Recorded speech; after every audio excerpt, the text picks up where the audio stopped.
Oke, kita lanjutkan materi kita pertemuan ketiga tentang ya pra-processing data ya. Nanti akan ada dua topik sebenarnya ya. Tapi yang pertama ini dulu nanti pertama proses data dulu. Kalau pembersihan data berarti nanti habis materi ini. Tapi materi processing data ini pra-processing data ini ya. Ini mencakup nanti bisa 3 kali pertemuan. Karena nanti banyak tentang teknik-teknik apa saja yang digunakan dalam rangka memperbaiki data kita gitu ya.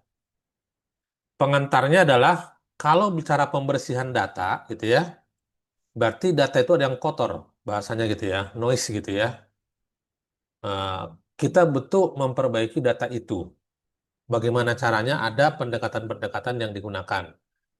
Terus nanti ada yang namanya outlier gitu ya. Data yang yang tidak tidak biasanya, tidak biasa seperti yang banyakan kurang lebih gitu. Contoh sederhananya adalah mantan ini kalau pembersihan data itu misalnya ada tabel saya gitu ya untuk Excel gitu ya.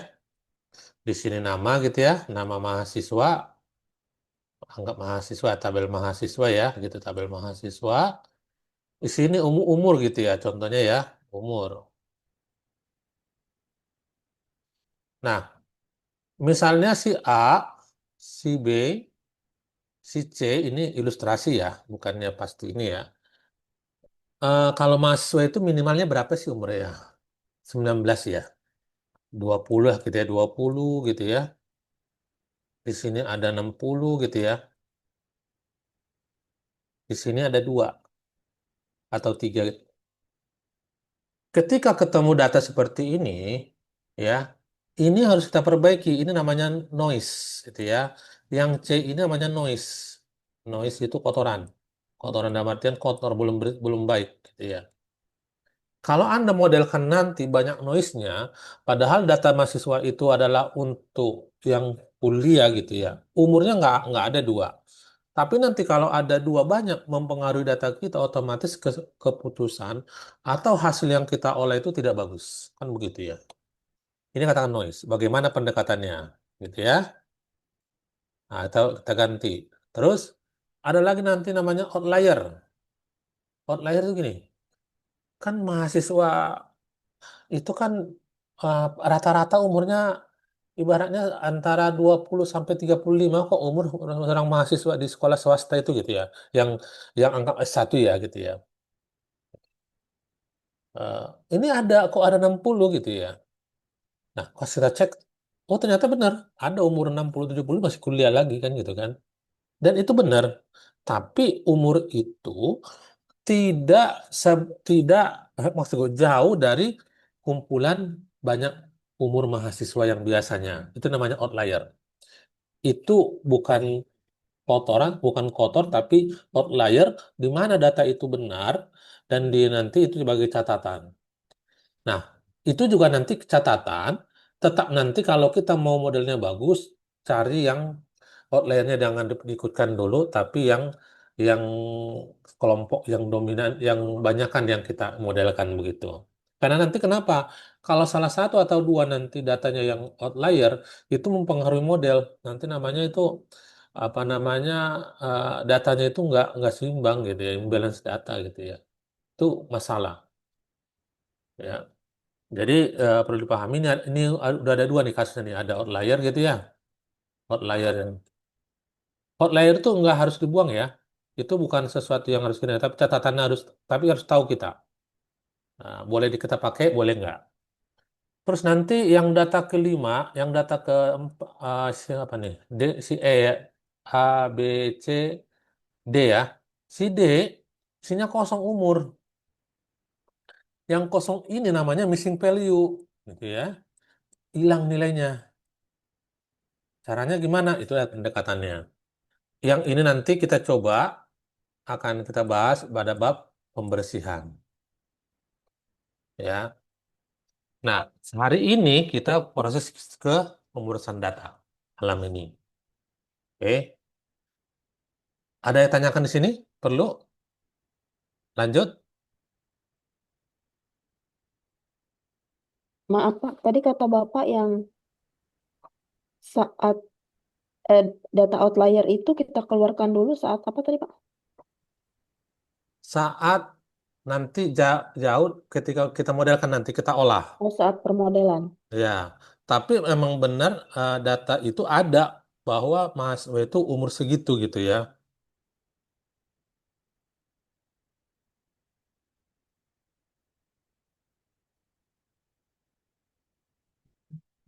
Sebentar ya.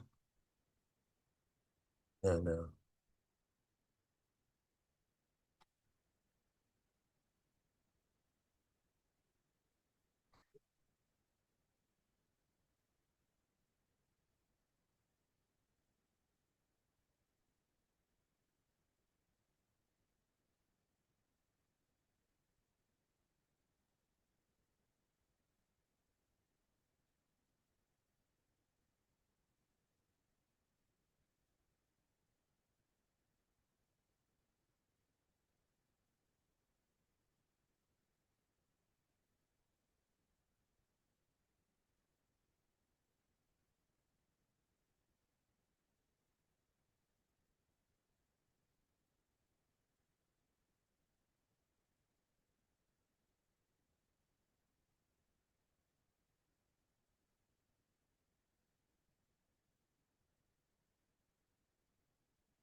Oke. Ya. Nah, ini yang tadi pemberian data itu karena kita akan menghilangkan data yang tidak akurat sama inkonsisten gitu ya. Nah, hari ini ada berapa teknik nih? Ya, kalau nggak salah ini satu, dua, tiga, empat, lima, enam, tujuh, delapan, sembilan, sepuluh, sebelas, dua belas, 13 teknik. Malam ini mudah-mudahan kita selesai di sini. Ya, data itu kita olah, ya, bisa kita rubah ke dalam bentuk lain. Yang pertama, normalisasi. Yang kedua, standarisasi. Yang ketiga adalah encoding categorical data. Yang keempat namanya binding data. Yang kelima namanya feature extraction. Dan sampai nanti validation of data pre-processing gitu ya. Nah, ini yang kita bahas dulu yang utama malam ini. Minggu depan mungkin dapat kita 4 dan minggu berikutnya ada 4 begitu ya. Nah, normalisasi itu sederhananya begini. Tujuannya adalah menyelaraskan skala fitur agar setara. Rumus adalah min-max normalisasi. Ya, X aksen sama dengan X dikurangin min, X min dibagi X max dikurangin X min. Ini nanti X baru gitu ya. Ini biar gampang nih. Nilai X barunya yang setelah dinormalisasi. Ini X lama gitu ya.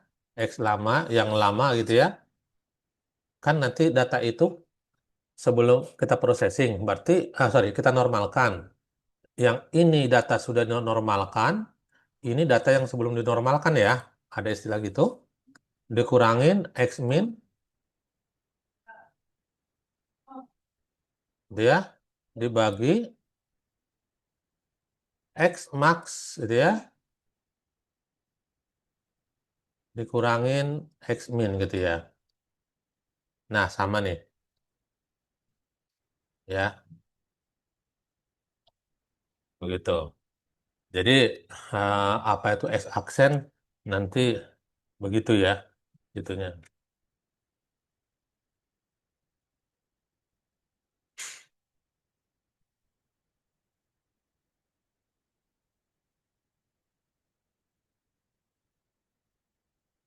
Ya. Ini contoh datanya adalah 20, 40. 60. Kita mau normalkan data ini gitu ya. Berarti dari data yang tiga ini, yang N max-nya, X max-nya yang mana? 60. 60. Gitu ya.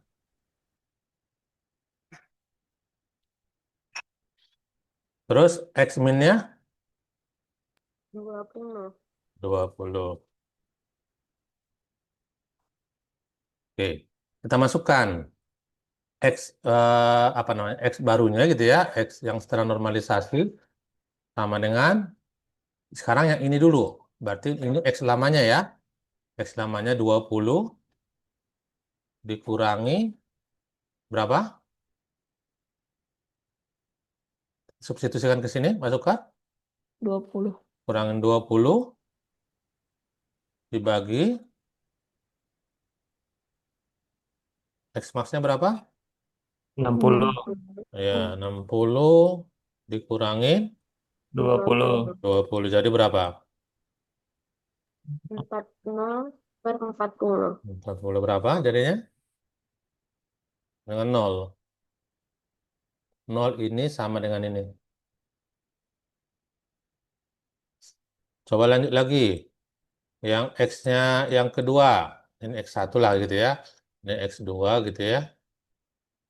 Berarti sekarang yang ini. 40 dikurangin berapa? 20, 20. 20, Terus 60 20, dikurangin 20, 20. Berapa? 0,5, 20 dibagi 40. sama dengan 0,5. di atas setengah ya. Ini sama dengan ini ya. Nah, sekarang yang 60. Nah, 60 sama juga, tinggal masukkan. Nggak perlu lagi kali ya. X3-nya gitu ya.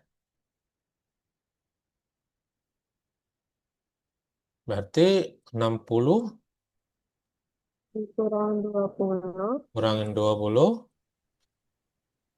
dibagi 60. Kurang 20. Nah, jadi berapa? 40 per 40 sama Nah, dengan 1. ya. Nah, satu ini sama dengan ini. Sederhananya begitu. Nanti data ini ya, data ini yang bentuknya puluhan begini sama ini kalau kita olah dalam analisis data atau data nanti atau AI nanti sama nanti informasi yang didapatkan gitu ya.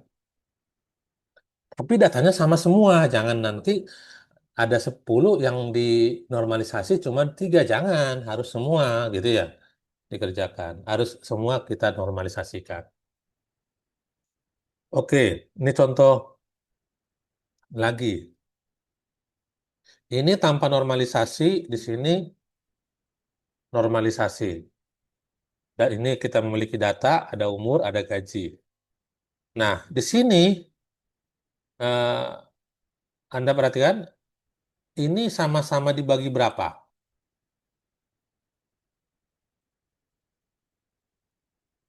Dibagi 200. Yang ini 20. Dibagi 100. dibagi 100. 100. Berarti 20 dibagi 100. Berarti harus semuanya sama-sama 100. Berarti 0, Dua. begitukah? Ya, benar ya? Ya. Nah, ini bagi 100 juga. Ini dibagi 100 juga. Boleh nggak kayak gitu? Boleh. Pakai rumus tadi juga boleh. Tapi harus semuanya. Nah. Terus yang gaji, ini sama-sama dibagi berapa? Biar ke sini. 500.000 ya, Pak? Iya, 500.000. 500.000, 100.000 bagi 500.000 berapa? 0,2. Dua. 20.000 dibagi 500.000. 0,04 500 bagi 500. 1. Ya. Jadi sama juga data yang seperti yang kita miliki awalnya, raw data atau yang asli, setelah kita perbaiki data value-nya gitu, angkanya seperti ini. Nah, nanti hasilnya sama informasi yang kita dapatkan. Yang paling mudah saja kalau kita ilustrasikan gini. Kalau kita punya data memvisualkan yang dua fitur ini, kan kalau di sini gaji gitu ya, di sini apa umur gitu ya. Kan kalau umur kan di sini sampai 40 ya. Hmm. Kalau gaji sampai kemana kira-kira nih? 500 itu ya paling gede. Oh bisa mungkin bisa lewat lagi gitu kan? 500.000 gitu ya. Nah kalau ini nanti kita visualkan, kan begini nanti gambar-gambarnya kan? Kita nggak usah ngomongin uh, kemana-mana dulu. Paling mudah memvisualkan data sendiri, ini bakal panjang kemana-mana. Bisa-bisa nggak kelihatan gitu ya. Tapi kalau kita menggunakan yang setelah normalisasi, itu seperti ini nanti ilustrasinya. Ke atas satu, di sini satu gitu ya. Sini satu, nah di sini misalnya 0, berapa, 0, berapa gitu ya. 0,4, nah, 0,2, 0,3, 0,4 sampai dengan satu. Di sini juga sama nanti 0,2, ya 0,004, 0,1 gitu kan. Ini nanti akan mudah kelihatan. Kita akan bisa membaca data kita itu gitu ya, membaca data kita ini, informasi apa yang kita dapatkan dari visual yang sangat sederhana, yang sangat mudah dipahami gitu ya. Karena tampilannya lebih smooth, lebih enak gitu ya. Itu yang paling mudah nanti hasilnya gitu ya. Oke, cukup sampai sini? Lanjut? Lanjut, Pak. Oke, Hmm. Oke, teknik standarisasi data. Sekarang kita menggunakan Z-score normalisasi. Rumusnya adalah ada Z sama dengan X dikurangin mu dikurangin to. Mu itu rata-rata, to itu standar deviasi. Yang sangat sederhananya, jika diketahui datanya 10, mu-nya 5, to-nya 2, Z-score-nya adalah 10 kurang 5 dibagi 2. Dimasukkan ke dari rumus ini ya. Nah, setelah kita ketahui ini, dapatkan adalah 2,5. Berarti perubahannya angka 10 menjadi 2,5 setelah melakukan standarisasi data. Nah, ini yang paling saya kasih contoh lagi yang lebih bisa dipahami, mudah dipahami.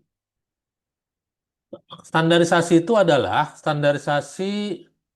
data adalah progres mengubah skala fitur numerik agar memiliki rata-rata mean 0 dan simpangan baku atau standar deviasi sama dengan 1. Rumusnya yang tadi sama ya. Nah, ini nilai asli X-nya, mu rata-rata, to itu simpangan baku, Z itu nilai setelah kita standarisasi. Gitu. Nah, ini contoh. Mengapa standarisasi di- diperlukan gitu ya? Karena banyak algoritma machine learning atau AI yang lain seperti KNN, Canary Network, sama SPM, Super Vector Machine, atau logistik regresi, atau PCA, peka terhadap skala data. Nah, ada algoritma-algoritma di dalam AI atau machine learning yang sangat peka terhadap skala. Jadi butuh butuh diskalakan dulu biar nanti algoritma ini optimal nanti nilainya, hasilnya. Nanti kalian menggunakan algoritma ini bisa untuk TA, KNN, SPM, logistik, regresi gitu ya. Boleh. Gitu. Contohnya adalah ada fitur pendapatan antara 0 sampai 100, 100 juta. Fitur umur 0 sampai 100. Begitu ya. Nah, itu tanpa distandarkan, nah ya perhatikan, tanpa standarisasi data, algoritma akan menganggap pendapatan lebih penting hanya karena angkanya lebih besar. Belum tentu itu lebih penting ya dalam model nanti gitu ya. Nah, algoritma seperti ini kurang cocok kalau kita nggak menggunakan standarisasi. Makanya butuh kita skalakan. Biar nanti antara pendapatan sama umur sama-sama penting. Kurang lebih gitu. Ya. Nah, contoh sederhana lagi.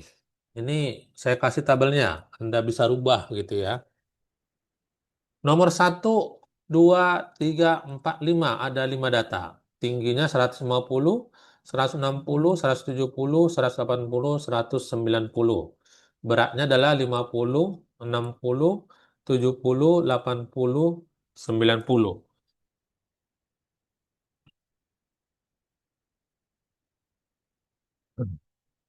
Terus, ini mau coba kita standarkan.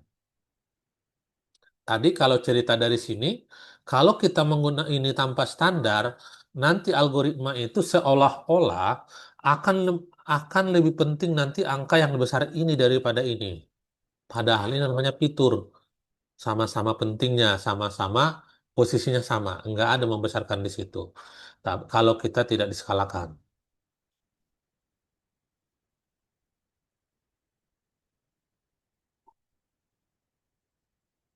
ya. Jadi eh, butuh standarisasi. Nah, ini langkah-langkahnya, saya perhatikan. Hitung mean dan standarisasi dari soal yang tadi. Nih, ya. Kayaknya untuk menghitung mu, kayaknya Anda tahu ya. Ditambahkan semua gitu ya. Dibagi 5 ya. Angka yang tadi dapat 170.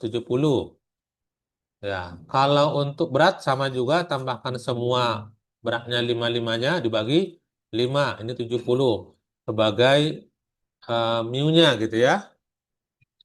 Terus standar deviasinya gimana?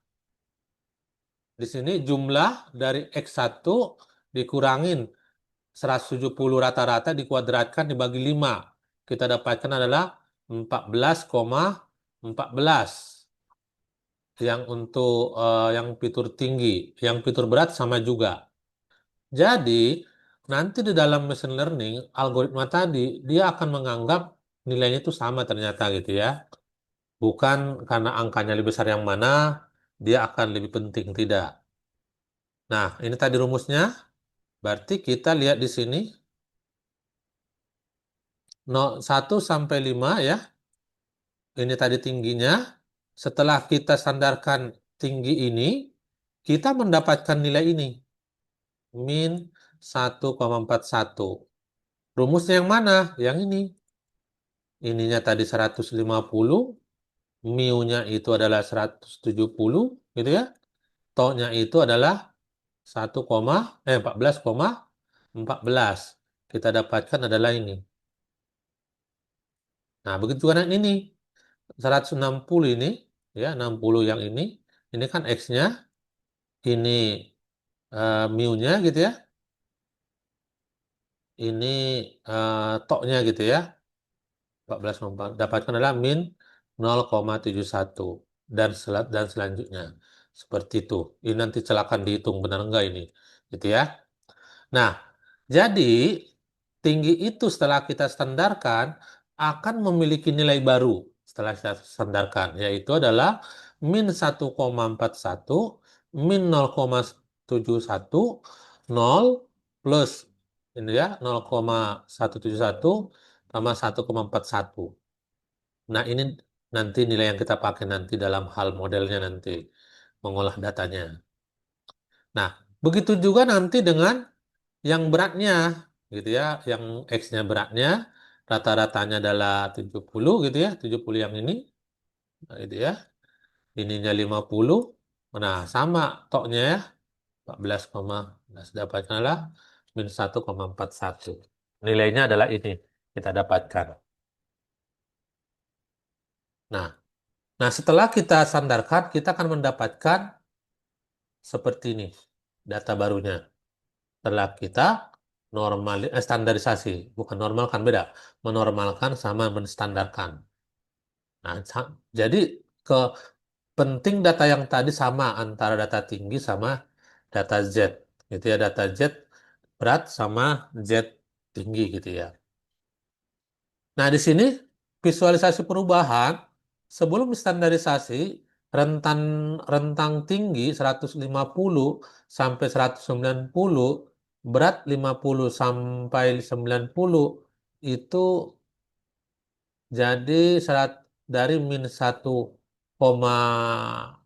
sampai +1,4 gitu ya.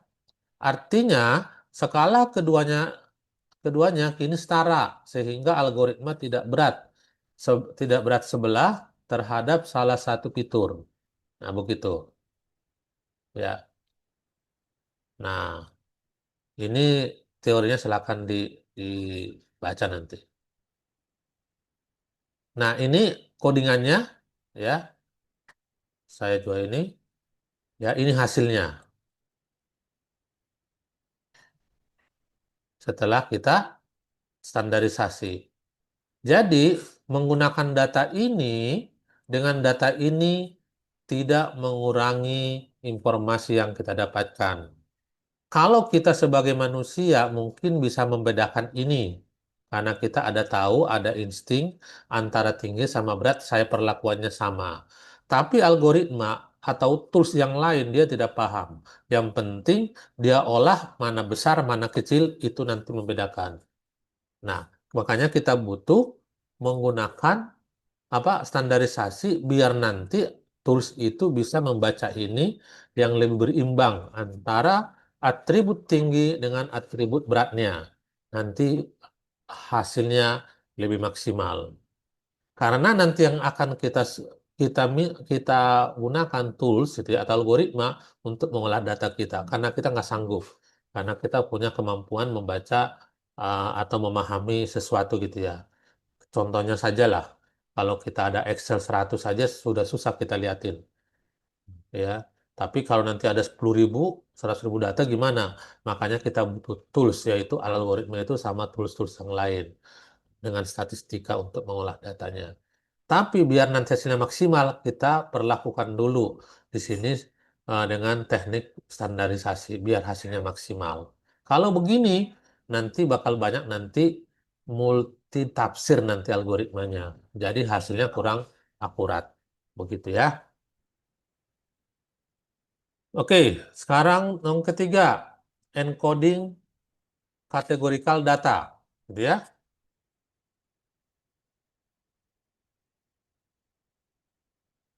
Terus tujuannya adalah mengubah data kategori menjadi numerik agar bisa dimodelkan. Nah, data yang kategorikal itu kita rubah menjadi angka.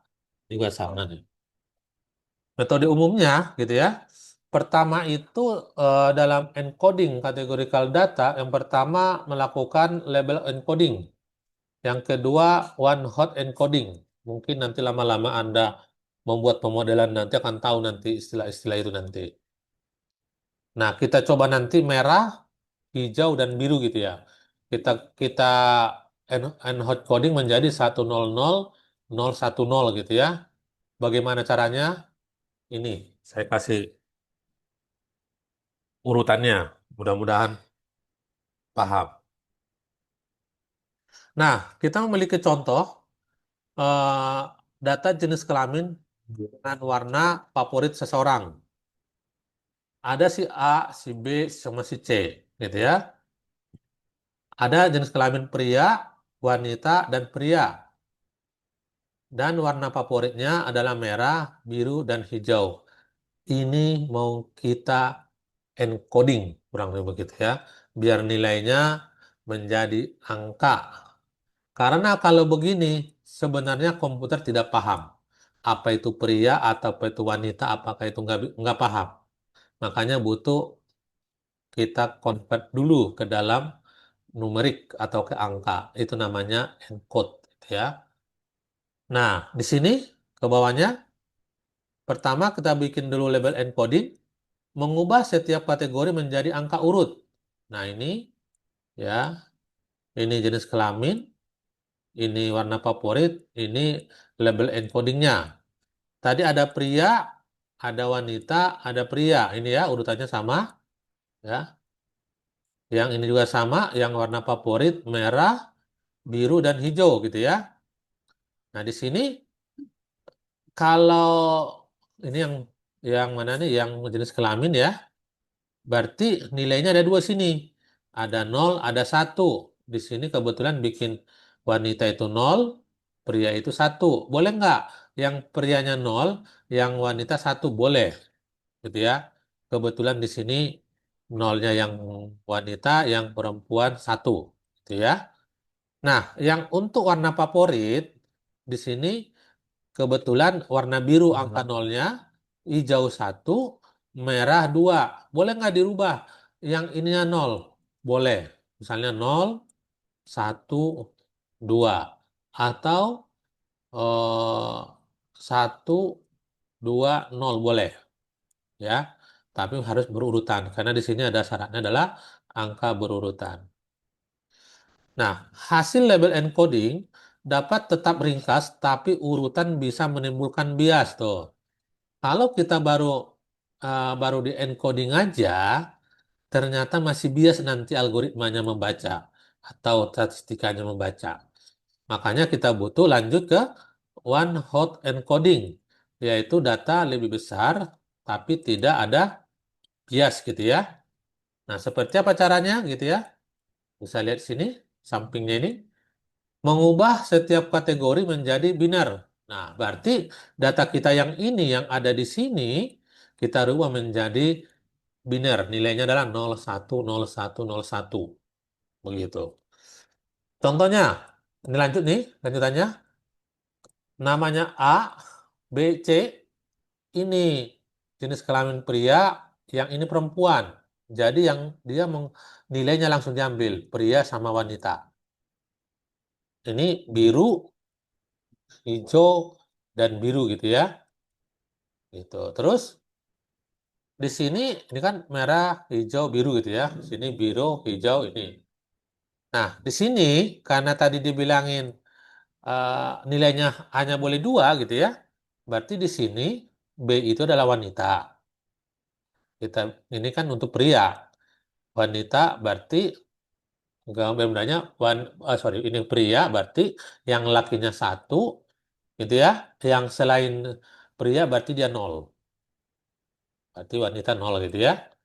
Kalau untuk wanita kita ambil nilai wanita berarti wanitanya yang 1. Selain wanita berarti dia 0. Begitu ya. Nah, untuk warna biru itu 1. Mana? Nomor B ya. Biru. Berarti dia 1. Yang lainnya adalah 0. Begitu juga nanti yang hijau berarti yang uh, mana itu yang satunya? Berarti yang A apa B apa C? C. C. Oke. C berarti di sini. Kalau yang merah dari data kita ini encoding Yang merah itu dia 2. yang Berarti dia A, yang A kan, yang A kan ya, pria kan, merah kan, Iya, yang A, Pak. nah ya 1, 0, 0. Ini perubahannya. Ini hasil encoding. Biar nanti data kita itu tidak bias oleh algoritma membacanya. Biar nanti jelas. Kalau yang ini dia nggak bisa baca. Pasti dirubah ke sini. Kalau ke sini masih ada bias. Kita maksimalkan lagi menggunakan one hot encoding. Nah, ini codingannya ya, saya kasih di situ. Terus hasilnya mana? Loh, nggak saya tunjukkan hasilnya. Hasilnya ada nih sebenarnya. Ya, ini codingan jalankan. Terus hasilnya nanti harus ini. Gitu. Ada pertanyaan di sini. Pak, mau Hmm, tanya. ya. Kalau datanya ini kan sudah lengkap. Cara kita menentukan ini bias atau enggaknya itu gimana, Pak? Jadi bias itu nanti ketika nanti algoritma kita menggunakan kita modelkan nanti di hasilnya kurang maksimal. Sebenarnya begitu. Bias itu kan errornya kan. Kalau tingkat errornya masih tinggi berarti kan harus kita maksimalkan kan. Masih bias datanya gitu loh. Ini belum nyampe kita ke modelingnya. Tapi akan berpotensi biasnya lebih besar. Gitu. Iya, Pak, paham, Pak. Hmm.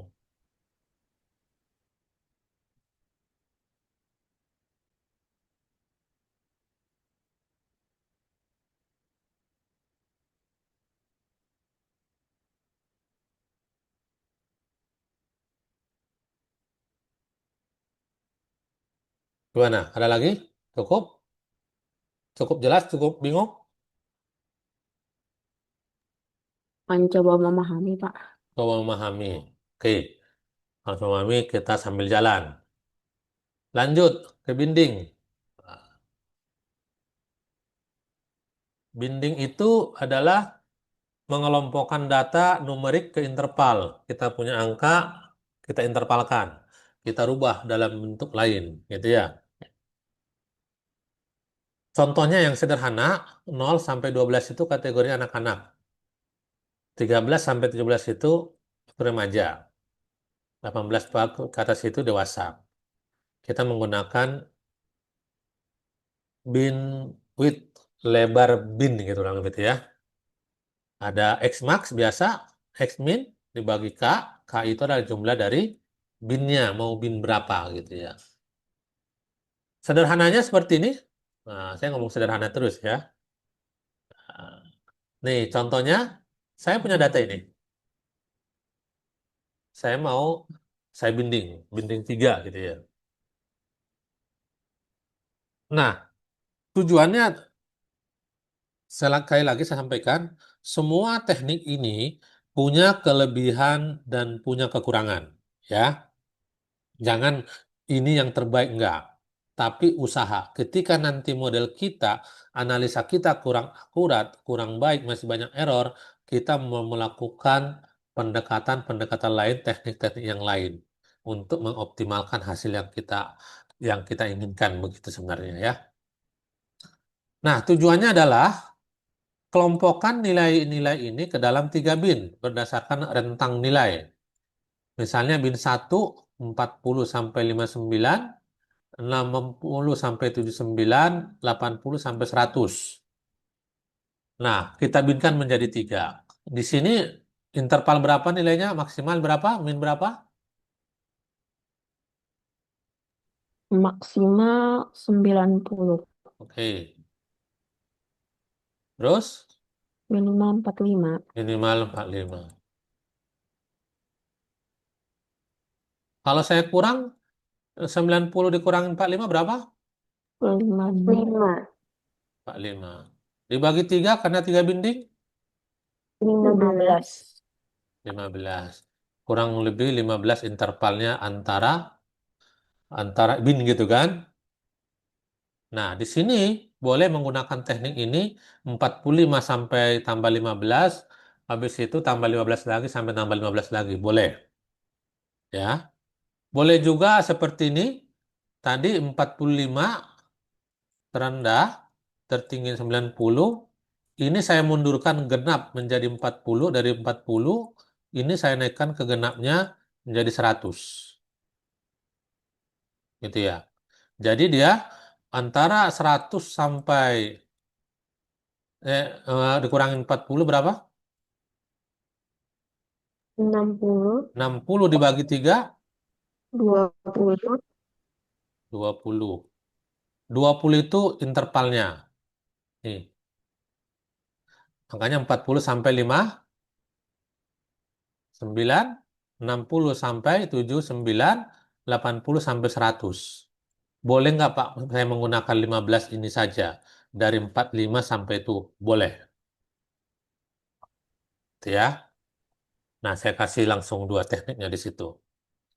Nah, cara binding ya, kita pilih beberapa cara binding, tapi yang paling sederhana adalah ini, interval bind. Contoh yang ini, yang kedua, masukkan setiap nilai ke bind sesuai dengan rentangnya. Yang ketiga, gantikan nilai asli dengan nilai tengahnya. Nah, di samping sini, berarti kan di ini tadi datanya saya kasih menjadi vertikal, tadi kan horizontal ya. Saya rubah. Nah, di sini intervalnya 56 itu masuk rentang mana? Berarti rentang sini ya. Coba cek nih sambil saya garis-garis begini. Nah, dah, dah, dah, dah. Oke kan? Semua? Iya, Pak. Oke. Nah, dia bilang di sini nomor 3. Dari nilai asli ini, masuk rentang ke sini, saya ambil jalan tengahnya. Nilai tengahnya. Berapa nilai tengahnya antara 40 sama 59? 50. 50. 72 itu berarti rentang 60 sampai 79 nilainya tengah-tengah. 70. 70. Berarti di sini ada 50, ada berapa 50-nya? Satu, Oh, satu, dua, tiga. tiga. Berarti ada tiga masuk bin tiga. Kan gitu kan? Bin satu. Nah, ada tiga bin satu itu ada Tiga. tiga tiga. Bin dua itu ada berapa? 1, 2, 3, 4. Empat. 4. Oke, empat. Bin tiga. 3, Pak. 3, Empat. Satu, 2, dua, 3, Pak. oh tiga. Saya kira empat. Nah, jadi perhatikan. Kalau nanti kita olah data, dibolehkan juga dari data nilai asli ini berubah menjadi nilainya ini. Boleh, gitu loh. Tekniknya menggunakan teknik binding, begitu. Ada pertanyaan sampai di situ?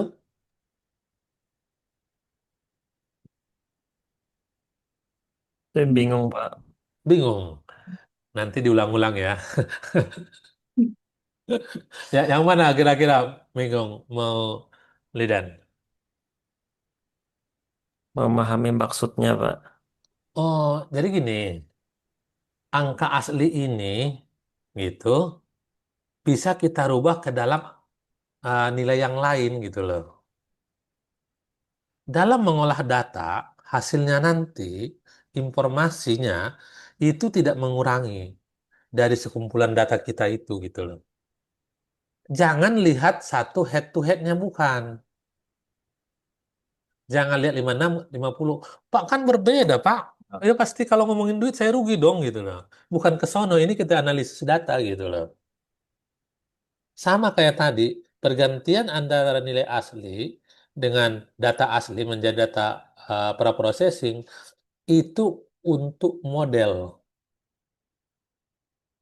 gitu loh. Model itu nanti kita menggunakan algoritma, menggunakan framework yang lain, datanya tapi sudah kita rubah gitu ya. Untuk memaksimalkan algoritma itu. Sebenarnya ke sana. Jangan lihat headnya satu persatu ya. Itunya. Itu nanti nggak akan akan kontras berbeda. Nih 9 berapa nih? 7 menjadi 70. 4 menjadi 4 gitu ya. Makanya nanti ketika menggunakan binding harus jelaskan dulu. Saya coba menggunakan teknik pengolahan binding gitu loh. Harus ada kayak gitu. Nggak bisa kita langsung tahu-tahu nilai aslinya begini, tahu-tahu berubah begini tanpa Anda ceritakan. Begitu. Fungsinya ke sana sebenarnya. Gitu ya. Ini sama dengan proses apa namanya itu konversi, konversi Kak, Pak. Misalnya uang uang kita sama uang dolar misalnya. Terus dia kan di dalam aplikasi itu terbaca sama nilainya. Sama nggak kayak gitu, Pak? Contohnya, Mas. Kayak, aplikasi dolarnya gimana? Misalnya aja Oh, aplikasi, nilainya gitu ya. iya nilainya, Bisa kalau nanti itu antara rupiah sama ini biar nanti tidak besar. Nanti pakai rupiah gitu ya, angkanya banyak, pakai dolar aja gitu. Boleh. iya Pak. Analoginya seperti itu sih Pak. Saya Bet- nangkap. betul. Seperti itu. Iya iya. Cuman kan ini prosesnya kan nanti mungkin lebih lebih rumit ya gitu kan untuk aplikasi-aplikasi atau framework yang lain-lain itu kan banyak framework yang saya tahu tuh. Ya, ini datanya. Kekuatan seorang engineer atau di orang computer science adalah bagaimana memahami data itu secara menyeluruh. Bukan hanya dapat data langsung diolah, bukan, gitu ya. Tapi engineer-nya itu di situ. Anda nanti seorang engineer-nya di situ nanti kalau Anda kerja ini yang bagi fresh graduate gajinya yang besar di situ. Data itu kita olah, kita putar-putar, tapi kita bisa menceritakan hasilnya jadi apa nanti, tapi tidak mengubah dari awalnya gitu loh. Sama kayak tadi kata Mas Maulidan tadi, ketika punya duit 100.000, saya cukup megang duit $5 aja gitu loh, 5 gitu kan, sama juga kan, berarti itu kurang lebih gitu ya.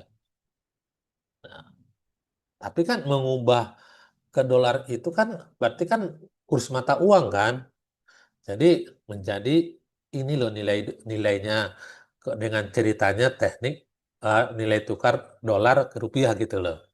Kalau kita pakai rupiah susah untuk menceritakan. Bisa-bisa nanti digitnya penuh duluan gitu kan. Mendingan kita pakai dolar kan gitu kan. Seperti itu. Oke, lanjut ya.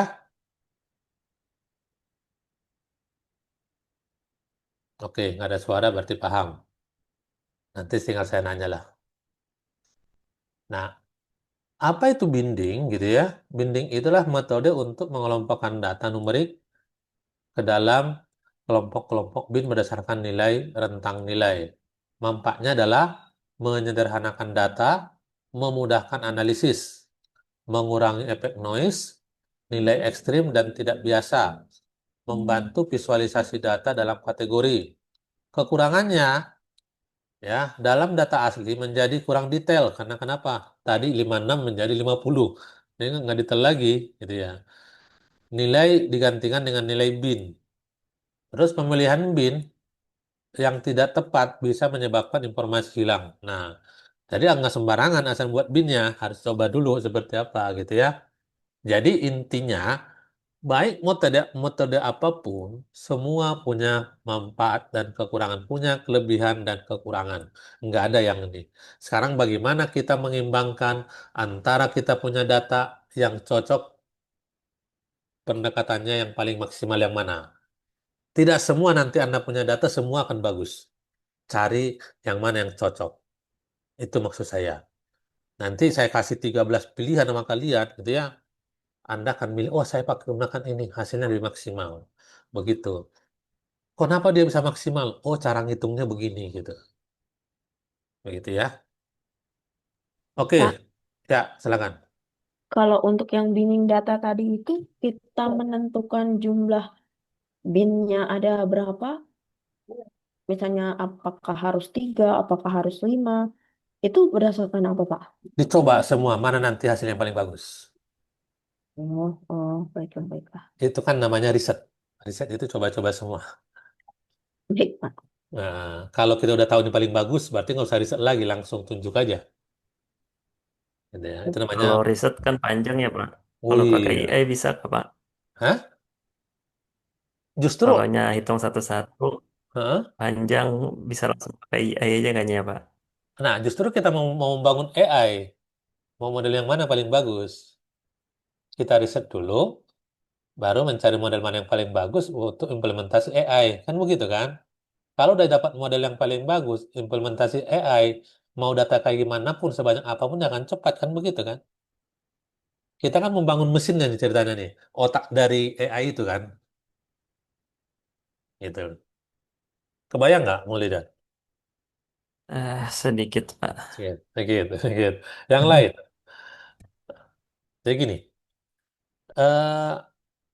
Anda punya handphone, ya. Anda foto, kok saya lagi pucat, kok kelihatannya segar banget muka saya gitu ya. Begitu toh? Kalau kita suruh ngitung, melihat wajah langsung kita rubah, langsung biar bagus, itu butuh lama ngitungnya. Tapi kita buat dulu mesinnya dulu di dalam aplikasi ini. Berbagai macam eh, apa namanya model cantiknya wajah, kehalusan wajah gitu loh. Kita banyak dulu frame-framenya gitu lah. Pilih yang mana yang cocok. Nah, ketika nanti ada implementasinya, ada wajah siapapun, kamu milih yang mana? Langsung nanti itu otomatis gitu loh. Jadi kita sekarang ini membuat modelnya dulu. Makanya menggunakan AI. Kita olah dulu datanya. Biar maksimal nanti akurasinya baik gitu loh. Sebenarnya ke sana. Membangun mesinnya dulu. Ya, bobot mana yang paling maksimal. Kalau tadi disuruh AI memilihnya, itu kebalikannya. Itu justru hasilnya. Kita bagaimana membuat AI itu kan gitu kan. Gitu. Cara kerja AI itu seperti apa? Mau kasusnya seperti apa? AI yang mau kayak gimana yang kita bangun gitu loh. Begitu, Mas Mulian. Jadi di balik ininya, kalau nanti udah jadi AI, udah mau kayak gimana pun dia akan sesuai dengan perintah kita gitu loh. Ketika datanya sama, kasusnya seperti data yang kita masukkan dalam mesinnya gitu ya, ke sana ya. Oke, kalau nggak ada ini terakhir last ini last materialnya, materi terakhir kita coba text fitur extraction. Ini saya konsen di sini, teks, frekuensi data kata. Ini bagaimana dari kata-kata atau komentar orang, ChatGPT, NLP ini nanti menggunakan model ini, cara ini.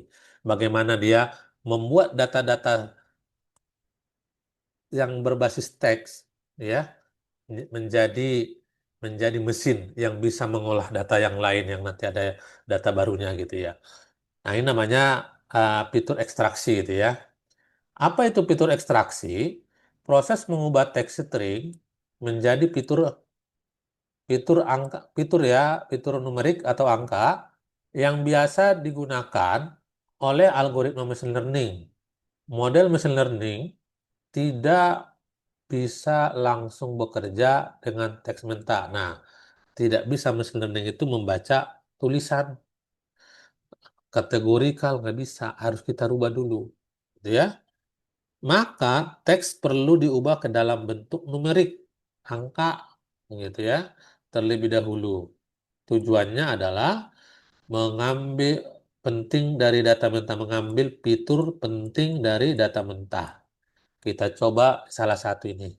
Kalau gambar, ini panjang urusannya nanti, nggak selesai gitu ya. Ini ini fitur tepi, saya saya konsen di sini, disertasi saya, fitur tepi dari image ya. Saya bisa mau melokalisasi gambar itu, mana objeknya, mana backgroundnya gitu ya. Hasilnya lebih baik gitu ya. Seperti itu. Nah, di sini contohnya. Sebelum ekstraksi fitur, teks perlu dibersihkan. Misalnya, lowercase, huruf kecil, menghapus tanda baca, gitu ya. Terus juga tokenisasi, memecah menjadi kata-kata. Contoh, contohnya teksnya adalah saya sangat senang dengan produk ini. Nah, itu nanti kita coba artikan apakah itu senang positif, negatif, apa netral gitu ya. Kita artikan itu bisa menggunakan itu untuk implementasi AI-nya nanti. Nah, di sini bagaimana memproses ini biar menjadi angka kan gitu kan? Yang dibilangin tadi pengantar tadi karena teks itu komputer tidak bisa memproses gitu ya. Terus setelah kita habis itu teks bersihnya ini kita bisa pisah. Saya sangat senang dengan produk dan ini gitu ya. Nah, habis itu kita ekstraksi. menggunakan back of word sama TF-IDF. Ada dua teknik yang paling umum. Nanti ada satu lagi yang namanya word embedding ya, word to vector, globes, bird gitu ya. Ini juga sangat baik. Di sini metode ini, kalau back of word itu dia menghitung jumlah kemunculan kata-kata ini. Nah, outputnya adalah matriks frekuensi. Kalau TF-IDF, dia memberikan bobot berdasarkan pentingnya kata. Dari tulisan ini, dari teks ini asli, outputnya adalah mendapatkan bobot. Kalau word embedding, misalnya word to pack gitu ya, sama globe atau bird, itu menghasilkan vektor yang mempresentasikan makna semantik. Vektor berdimensi tinggi.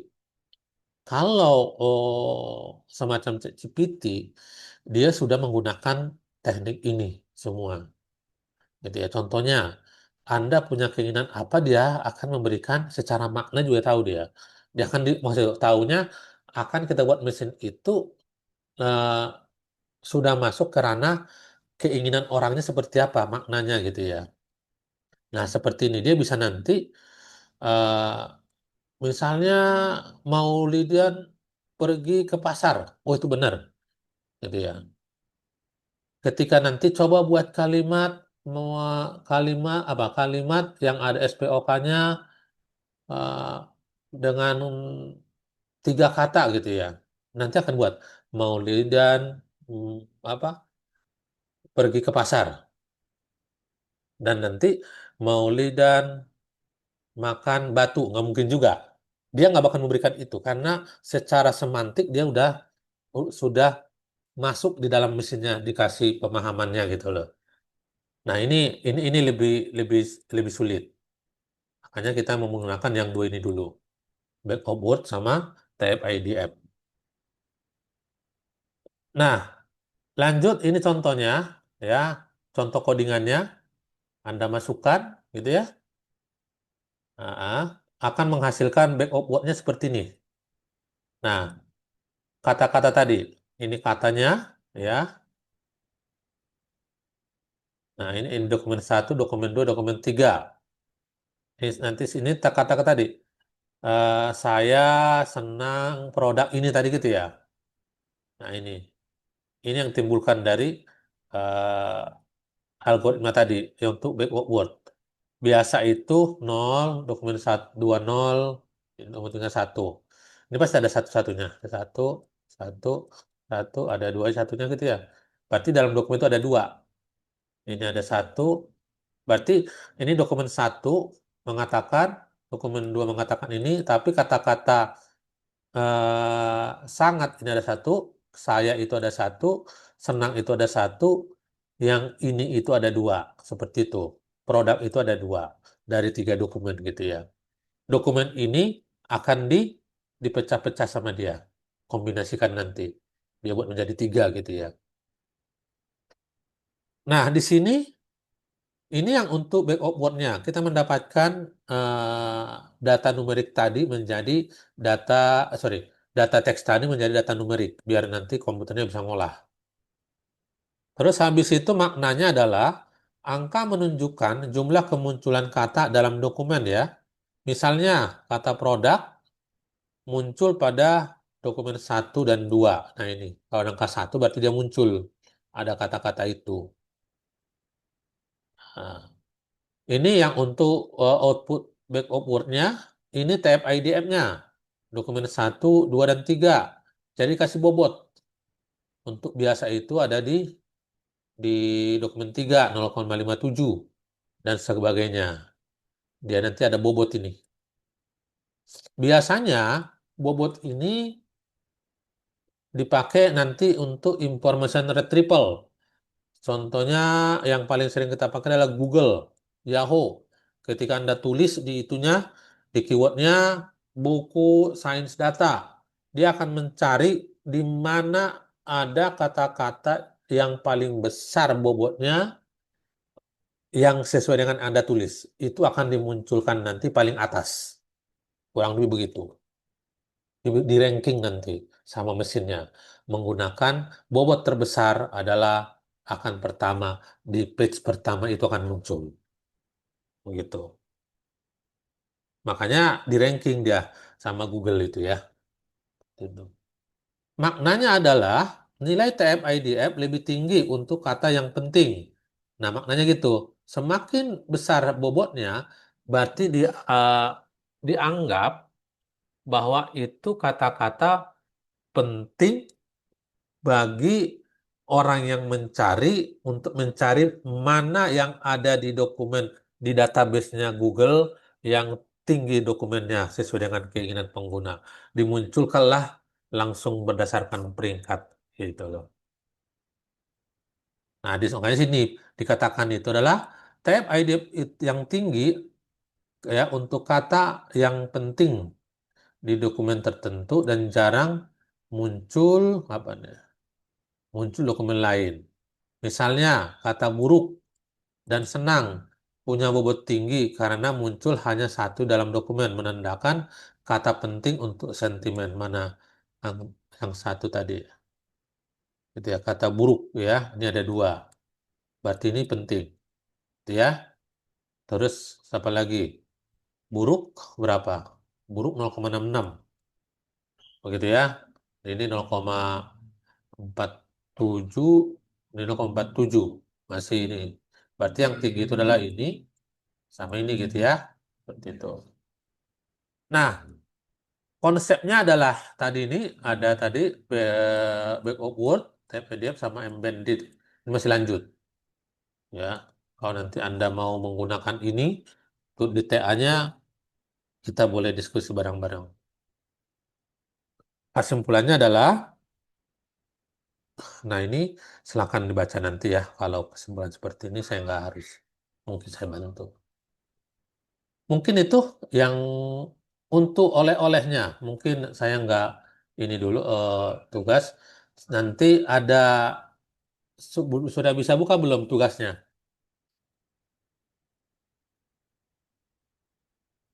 Tadi belum muncul sih tadi, Pak.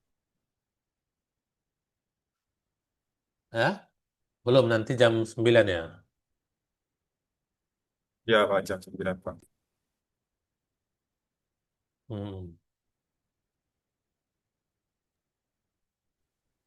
Untuk yang di slide sebelumnya tadi Pak, ada dokumen satu nilai buruk dapat bobot sekian. Dapat bobot sekian itu berdasarkan apa Pak? Rumus Adakah, oh pakai rumus rumus. rumus tab IDF nanti ada. Hmm. Nanti coba nanti dicari rumus tab IDF. Nanti ada rumus log 2 berapa nanti ada sebenarnya. Ini kan langsung saya menggunakan code ya. Jadi nggak ngitung manual. Kalau nanti hitung manual panjang ini. Tapi kalau mau menghitung tab IDF ini, coba cari di Google nama saya. Menghitung TF IDF Amril Mutoy gitu. Keluar nggak di YouTube saya? Sekarang coba. Kalau ada yang ada di page yang lain yang nganggur, coba. Soalnya dulu itu mahasiswa saya di Karawang itu dia minta, Pak penjelasannya ini gimana? Ntar di YouTube lihat saya gituin, saya jelaskan di situ cara ngitung manualnya.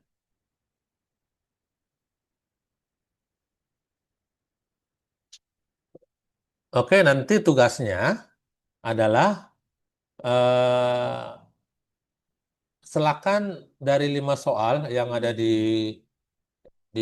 soal itu, ini soalnya ini tentang normalisasi gitu ya sampai fitur extraction. Anda buat soal 3 dari 5 soal. Tulis tangan, habis itu cari codingannya dan di bawahnya tampilkan hasilnya. Nanti seminggu saya kasih waktunya. Nanti dari 1 sampai 5, 1, 2, 3, 4, 5, yang nomor ganjil, NIM-nya berarti mengerjakan 1, 3, 5. Kalau yang genap, 2, 4, 5.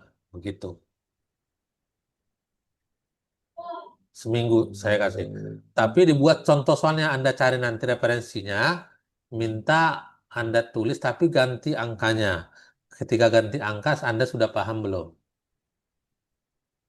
Nanti kalau ada yang dia kopas dari mana, nanti kalau nilainya nggak mau rendah, dia harus presentasi minggu depan. Boleh. Nanti saya ada pertanyaan gitu. Tapi kalau udah tulis tangan, saya percaya Anda sudah memahami alurnya paling tidak. Gitu. Gimana? Ada yang mau tanyakan? Silakan Mas Ir atau Bu Natalita ya. Ini tadi maksud Bapak dari 5 cara yang Bapak jelaskan itu kami cari 3 contoh soal berdasarkan yang ganjil 135, genap 245. Ditulis Betul. tangan, contoh soalnya diganti angka, dicoba gitu ya Pak ya.